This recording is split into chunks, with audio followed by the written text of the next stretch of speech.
भारत से भागे हुए आतंकवादी और अपराधी अब कनाडा जाकर नेता बनने की जुगाड़ में हैं। यही कारण है कि कनाडा के गुरुद्वारों पर वर्चस्व की जंग को लेकर आए दिन वहां पर भारतीय अपराधियों की हत्याएं हो रही हैं। आज भी वहां पर एक भारतीय अपराधी सुखवीर दुनका की हत्या हुई। सबसे बड़ी बात यह है कि सुखा दुनका की हत्या ये साबित करती है कि गुरुद्वारों पर वर्चस्व की जंग अब और तेज हो गई है। इसके पहले गुरुद्वारों की वर्चस्व की जंग को लेकर वहां पर दो गैंग बने थे। इनमें से एक गैंग हरदीप सिंह निज्जर का था और दूसरा रिपुदमन सिंह मलिक का था। मुख्य बात यह है कि कनाडा में गुरुद्वारे वहां की राजनीति में बहुत ही अहम भूमिका अदा करते हैं। यही कारण है कि वहां गुरुद्वारों पर वर्चस्व को लेकर रिपुदमन सिंह मलिक और गुरदीप नज्जर के बीच जंग शुरू हो गई।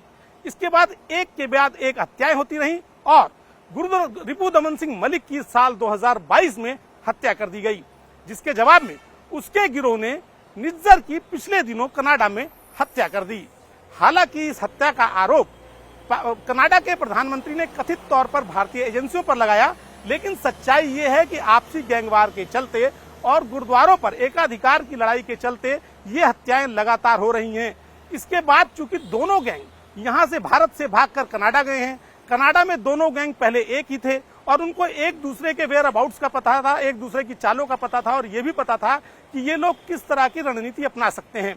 लेकिन जब दोनों गैंग अलग अलग हो गए तो गैंगों के सदस्यों का एक जगह से दूसरी जगह आना जाना लगा रहा। यही कारण है कि गैंग के मुखिया कहां पर हैं इसकी जानकारी दोनों गैंग्स के लोगों को होती थी और इसी के चलते गुरुद्वारों पर वर्चस्व की लड़ाई को लेकर जो दो गैंग सक्रिय थे, दोनों गैंगों के प्रमुखों की हत्या हो गई है। आने वाले दिनों में गुरुद्वारों पर वर्चस्व की लड़ाई को लेकर ये हत्याएं और भी होती रहेंगी। इसका ताजा उदाहरण आज सुक्खा की हत्या है। सबसे अहम बात यह है कि कनाडा की राजनीति में ये गुरुद्वारे अपनी बड़ी अहम भूमिका अदा कर रहे हैं। कनाडा के प्रधानमंत्री इसी बात को लेकर कथित तौर पर खालिस्तानियों का समर्थन कर रहे हैं और ये बात वहां मौजूद खालिस्तानियों को पता चल चुकी है कि ये गुरुद्वारे यहाँ की राजनीति में चूंकि बहुत अहम भूमिका अदा कर रहे हैं, तो लिहाजा क्यों ना इन गुरुद्वारों पर हम कब्जा कर लें। लेकिन जो कब्जा करेगा, जिसका एकाधिकार होगा, वही वहां पर नेता बन पाएगा। यही कारण है कि दोनों गैंग एक दूसरे पर अब आक्रमण कर रहे हैं और इस आक्रमण के दौरान एक दूसरे के गैंग के लोगों की बड़ी ही निर्मम तरीके से हत्याएं कर रहे हैं। सबसे महत्वपूर्ण बात यह है कि पाकिस्तानी खुफिया एजेंसी ISI इस पूरे गेम में अपना गेम साध रही है। क्योंकि इन जो आतंकवादी हैं, जो दुर्दांत अपराधी हैं, ये किसी न किसी तरीके से दोनों गैंग पाकिस्तानी खुफिया एजेंसी ISI के लगातार संपर्क में है। वहां से बाकायदा इन्हें डोनेशन मिलता है और पाकिस्तान चाहता है कि उसकी तर्ज पर कोई और देश भी ये कहे कि जो भारतीय अपराधी हैं उनकी हत्याएं वहां हो रही हैं, तो इसके पीछे कहीं ना कहीं से भारतीय एजेंसियां किसी न किसी तौर पर जिम्मेदार हैं, जबकि ये पूरी तरह से गलत है। ये हत्याएं पूरी तरह से गैंगवार में हो रही है। मसलन सुक्खा की जो हत्या हुई वो इसलिए हुई कि वो निज्जर के ग्रुप में था और इस गैंग के जो दो बड़े मुखिया हैं, गोल्डी बरार और अर्श डाला, ये दोनों अब एक दूसरे के विरोधी हैं।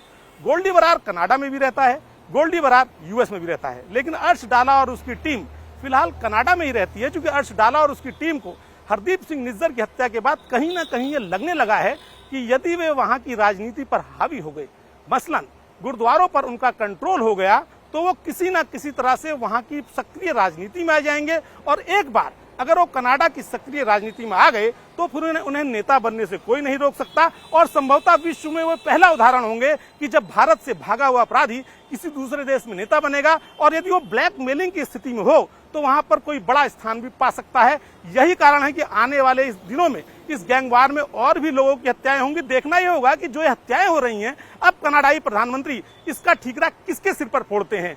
ये तो एकदम साफ है कि कनाडा में गुरुद्वारों पर वर्चस्व की जंग को लेकर आए दिन अभी हत्याएं होंगी और दोनों गैंग एक दूसरे पर वार प्रतिवार करते रहेंगे।